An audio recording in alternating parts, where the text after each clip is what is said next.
Customizing your Shopify website allows you to create a unique and professional online store tailored to your brand. Here's how to do it. Theme selection. Choose a Shopify theme that aligns with your brand identity and provides the features you need. Customize the theme's colors, fonts, and layout to match your branding.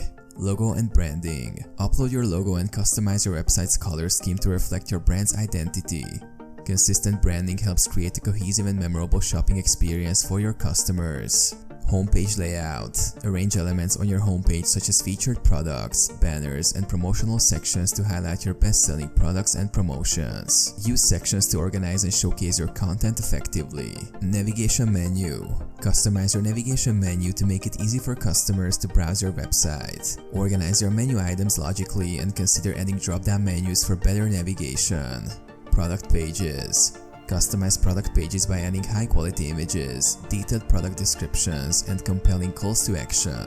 Use Shopify's product page editor to rearrange elements and optimize the layout for conversions. Additional customizations.